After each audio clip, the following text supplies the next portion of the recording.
Ce podcast vous est proposé par Total Energy.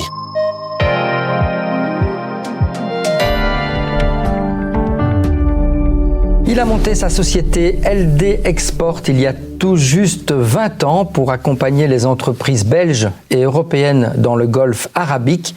Il est installé avec femmes et enfants au Bahreïn depuis presque 10 ans, mais il est avec nous aujourd'hui en studio à Namur pour parler de son parcours. Bonjour François-Xavier Depireux. Bonjour Frédéric. Alors comment s'est passé le voyage ? Très bien, j'en profite chaque année pour passer un petit peu de temps ici en famille, avec mes 2 enfants et mon épouse. On est tous originaires de Belgique, donc on vient revoir la famille. Et cette année, on a été très gâtés puisqu'il a fait particulièrement beau les 2 semaines et demie qu'on était sur place. D'accord. Est-ce que vous avez déjà compté le nombre d'allers-retours que vous avez fait entre la Belgique et le Golfe arabique au cours de ces 20 dernières années ? Alors, avant d'emménager avec ma femme et mes enfants sur place, je pense que j'avais passé presque 3 ans sur l'Arabie Saoudite elle-même, et ceci en ne faisant que des allers-retours. Donc, qui voudra faire les calculs pourra, mais j'ai pas fait le calcul, mais j'ai passé beaucoup de temps. D'accord, dans les avions. Oui. Ok. Qu'est-ce qui vous fascine dans cette région au point de vous y être installé, on peut dire définitivement ? Tout.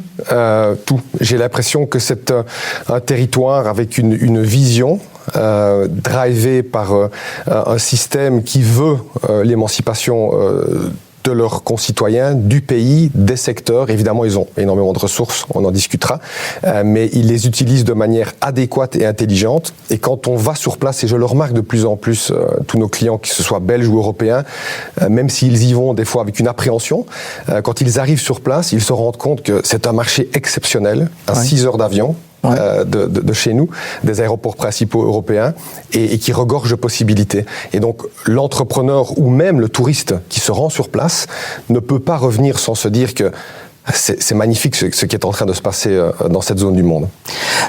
Concrètement, comment est né LD Export et quel service vous proposez exactement ? Alors LD Export est né c'est une idée un peu saugrenue d'aider des sociétés wallonnes à la base. Je suis wallon, très fier de l'être, de les aider à se développer sur le Golfe Persique, parce que lors d'une des rencontres que j'ai eues il y a un peu plus de 20 ans, une femme m'a dit: vous m'avez l'air très sociable, est-ce que ça vous intéresse d'aller pour moi en Arabie Saoudite, parce que je reçois des fax et il est hors de question pour moi en tant que femme d'y aller. À l'époque, c'était la réflexion que j'avais eue, et je me suis rendu sur ce marché et je me suis dit: c'est génial. Je suis rentré, j'ai expliqué à mes parents que je voulais faire ça. Ils m'ont dit: tu peux faire ce que tu veux, on te souhaite bonne chance.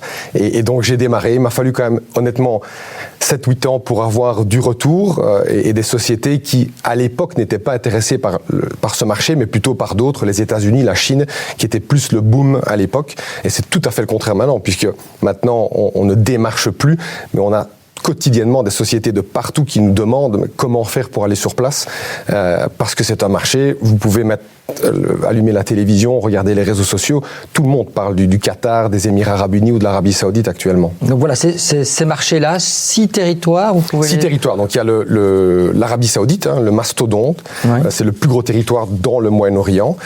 Vous avez les Émirats Arabes Unis avec Dubaï et Abu Dhabi, le Qatar, on en a beaucoup parlé avec une Coupe du Monde excellemment bien réussie, le Sultanat d'Oman, le Koweït et alors Bahreïn où je réside. D'accord. Et c'est clairement l'Arabie Saoudite qui aujourd'hui génère le plus d'activités au sein de votre entreprise.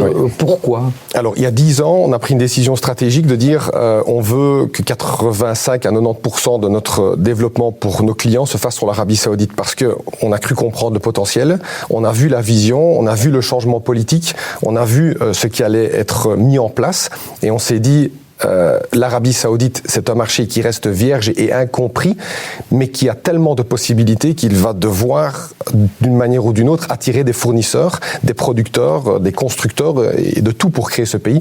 Et donc, les Émirats Arabes Unis avec Dubaï et Abu Dhabi, légèrement saturés, énormément de sociétés veulent d'abord pénétrer le Moyen-Orient, pas seulement le Golfe arabique, en passant par les Émirats Arabes Unis. Le Qatar a eu sa période de gloire, évidemment, avec la Coupe du Monde. Mais l'Arabie Saoudite, avec une vision 2030 et 2040 qui va être annoncée très prochainement, ça paraissait logique, mais ça a été un risque. Ouais. Mais je suis très content qu'on ait pris cette décision. Ouais. Alors concrètement, je suis un petit artisan chocolatier à Liège et je souhaite développer mon business. Je veux vendre des pralines à Riyad. Qu'est-ce que vous pouvez faire pour moi ? Déjà, c'est une des raisons pour lesquelles j'ai commencé à faire ce métier, parce que nous, les Belges, et certainement les Wallons, on est petits chocolatiers, on est petits artisans. Mais il faut savoir que l'Arabie Saoudite a un besoin énorme, ne produit pratiquement rien, et doit importer entre 80 et 85% des produits pour leur vision. Et donc, le petit chocolatier artisan va pouvoir trouver un partenaire là-bas qui, lui, a des points de vente et qu'il va être intéressé de représenter la marque du chocolatier liégeois. Et notre travail à nous, c'est de trouver ce partenaire commercial qui va pouvoir être le relais et permettre à notre client, le grand chocolatier belge, d'avoir un succès sur l'Arabie Saoudite. Donc, concrètement, quelles sont vos activités, vos missions au quotidien ? Donc, je vais essayer de faire rapidement, mais je pourrais la détailler. On a 3 types d'offres. C'est 4 en fait. C'est la société maintenant qui vient et qui dit « j'aimerais comprendre ce marché. J'en entends parler, mais je ne sais pas s'il y a du potentiel ». Et nous, tout ce que nous offrons chez LD Export, c'est du pratico-pratique. Donc on ne fait pas des rapports de 50 pages ou de 100 pages qui vont vous dire que c'est un marché super, il faut y aller. C'est pratique. Donc on a cette offre exploratoire qui leur permet de comprendre rapidement si oui ou non ils ont un intérêt, avec des marqueurs clairs. Qui sont vos concurrents, à quel positionnement de prix est-ce qu'ils sont et quels sont les partenaires avec qui vous pourriez travailler. Avez-vous besoin de certificats? Est-ce qu'il y a des événements auxquels vous pourriez participer? D'accord. Nos clients, ce sont souvent des PME qui sont elles-mêmes dirigées par des CEO, des patrons qui touchent un peu à tout. Donc ça leur permet avec ce document d'avoir une vision très claire et rapide. Ça m'intéresse, ça ne m'intéresse pas. S'il y a du potentiel ou pas. Okay. Voilà. Alors, il y a une étude de marché, c'est l'option numéro 3, qui est beaucoup plus détaillée, celle-là qui va vraiment très précisément dans la recherche de ce que le client demande. Et puis, vous avez la société qui dit « j'ai réalisé une mission économique, je me suis rendu sur place, j'ai été contacté, ce qui arrive de plus en plus par des partenaires locaux, je ne sais pas, je ne connais pas, j'ai des doutes, est-ce que vous pourriez, s'il vous plaît, m'aider ?» Et qu'est-ce que nous, on fait? On va leur trouver leur partenaire commercial, qu'on appelle une contrepartie, donc un distributeur ou un agent, qui va les aider à se développer sur le marché. Et l'offre numéro 1, c'est la société qui dit « moi, j'ai du business sur place, je crois en ce marché, devenez notre responsable export ». Et donc, chez LD Export, on se positionne comme le responsable export sur le territoire de nos clients européens. Alors, vous ne l'avez pas encore dit, mais LD Export, ça représente une équipe de 25 personnes sur place, là-bas, et un portefeuille de 4500 agents, partenaires, qui vous aident à tisser les différents business, c'est ça? Voilà, c'est exactement. Alors, depuis peu, on est 27. Très content. C'est un bel été. Mais on a 4500 contreparties. Ce sont des distributeurs et des agents qui sont dans tout secteur d'activité. Donc, ce sont des sociétés qui sont sur place que nous avons rencontrées. Donc, un membre de la société LD Export, qui sont des contreparties distributeurs fiables, qui ont une crédibilité, qui sont bien réputés, qui, si on a besoin d'avoir des lettres de crédit ou des assurances crédit, sont solvables et que nous connaissons, nous pouvons les contacter par WhatsApp. D'accord. Donc ça, c'est vraiment la règle chez nous. C'est des gens qu'on doit pouvoir contacter. Et donc, un client qui vient, dans n'importe quel secteur d'activité, va nous demander, moi, j'aimerais bien trouver un distributeur dans l'agroalimentaire ou dans la construction. Et notre travail à nous, c'est d'aller chercher la pépite, la perle rare, le distributeur, le présenter à notre client. Donc, nos clients sont certains, en passant par nous, d'avoir le partenaire commercial sur le marché qui est fiable, connu et avec qui il peut aller les yeux fermés. Donc on l'aura compris, vous avez un sacré carnet d'adresses et je suppose que vous travaillez aussi avec les organismes dits officiels, l'AWEX quand ils font une mission économique par exemple? Alors nous on ne travaille pas comme directement pour l'AWEX, mais nous sommes partenaires, donc c'est-à-dire que l'AWEX nous a accrédités comme étant spécialistes en commerce extérieur pour les sociétés wallonnes qui veulent se développer sur le Golfe arabique en général. Et j'ai aussi l'occasion d'avoir été nommé le conseiller économique de l'ambassade belge à Riyad, ce qui permet d'avoir des interactions avec différentes institutions. Aujourd'hui, quels sont les secteurs les plus porteurs dans le Golfe arabique pour les entrepreneurs qui voudraient développer du business là-bas? Tous.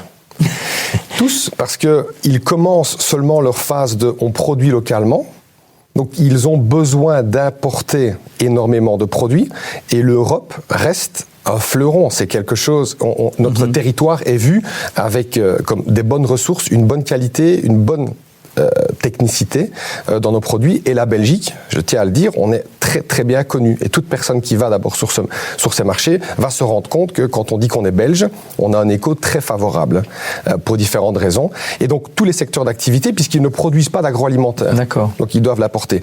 La construction, vous l'avez vu sur les réseaux, c'est un territoire, l'Arabie Saoudite, qui est 5 fois la taille de la France, à plus de 90% désertique. Et avec les projets qu'ils ont, on le rappelle, il y a 2030 Expo universelle, 2034 la Coupe du Monde, des stades à construire, et tout vous l'avez évoqué, un projet Vision 2030, voilà, avec des projets aussi pharaoniques. On peut peut-être citer quelques exemples. Il y a des projets, il y a Qiddiya, il y a les projets pour tout ce qui est l'événementiel, il y a des villes comme Neom, il y avait Delaine qui a été un peu controversé, mais qui est toujours là-bas. Il y a tous ces stades de football qui doivent être construits. Il y a des Belges d'ailleurs qui sont passés, qui sont aussi nos clients, qui vont être impliqués dans cette construction. Et donc vous avez l'agroalimentaire, la construction, les soins de santé. Tout est en train de se développer à une vitesse VV'. Et donc nous avons un réel rôle à jouer en arrivant et en montrant notre savoir-faire, en parfois malheureusement regardant l'Europe qui est un marché qui reste saturé, difficile, avec un manque de vision et des projets très limités, et vous allez sur place là-bas, à 6 heures de vol, et vous vous dites, là, mes produits sont demandés, ils ont besoin de ma qualité, ils ont besoin de mon savoir-faire, et moi je peux leur offrir. Et les démarches administratives ne sont pas trop complexes pour un entrepreneur qui débarque? Ils ont essayé de faciliter tout. Il y a 20 ans, pour pouvoir aller en Arabie Saoudite, on avait besoin d'un visa, une demande, une lettre d'invitation, ça prenait énormément de temps. Maintenant, tout se fait en ligne, c'est très rapide. D'accord. Ils sont devenus très digital, et donc tout va très vite. Il y a des normes quand même à devoir respecter. Ils ont essayé de quadriller, mais si vous avez des normes européennes, des normes américaines ou les normes anglaises, vos produits sont automatiquement ou presque automatiquement enregistrés et validés sur le pays. Vous pouvez nous donner quelques exemples d'entreprises connues que vous avez accompagnées et qui sont devenues des success stories là-bas dans le Golfe arabique? Bon, oui, on a eu oui, il y en a eu beaucoup parce que je pense qu'on a fait le calcul et on doit être à pratiquement 450 ou 500 sociétés qu'on a aidé à se développer sur place. Donc quand on dit aider, c'est qu'elles ont un partenaire, elles ont réussi à faire des ventes, parce que notre client, qu'est-ce qu'il recherche en venant chez nous? À augmenter son chiffre d'affaires. Donc on travaille avec un consultant qui nous aide, mais à la fin, est-ce que le chiffre d'affaires est augmenté? Donc sans vouloir en mettre 2 ou 3, je pense qu'on en a dans tous les secteurs d'activité, dans la construction de stades, dans la construction de ponts, dans l'agroalimentaire, là on est extrêmement fort parce que la Belgique est très très reconnue mondialement d'ailleurs pour son agroalimentaire et il y a beaucoup de présence sur place.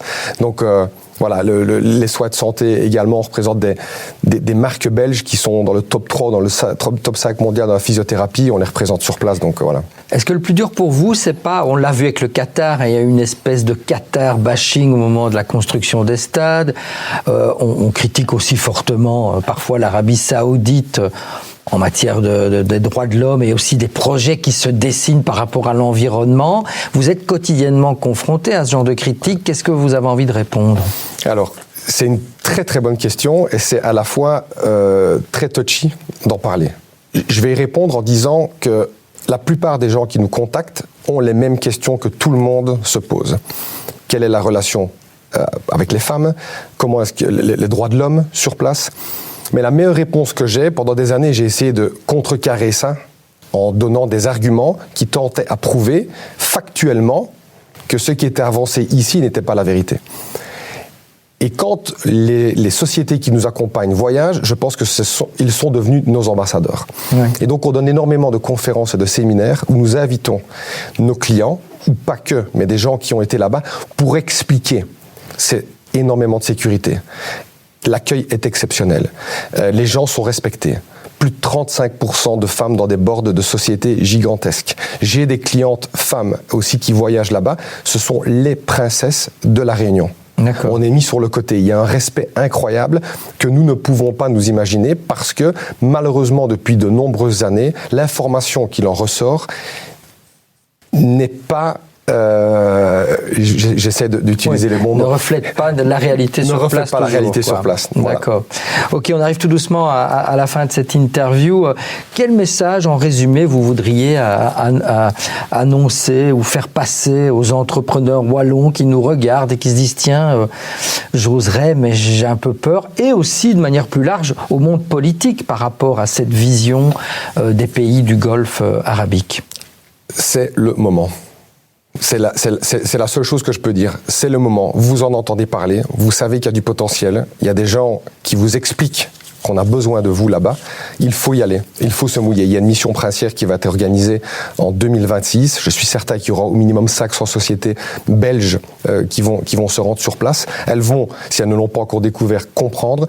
Mais c'est maintenant qu'il faut y aller. Il y a une vraie vision 2030. Il y a des projets pharaoniques qui sont en train de se mettre en place. Ils n'ont pas besoin d'un ou deux fournisseurs, mais de milliers de fournisseurs. Vous avez votre place. Vous avez de la technicité. Vous avez une qualité. Et vous avez les reins solides et les moyens pour y aller. Donc, osez. Osez.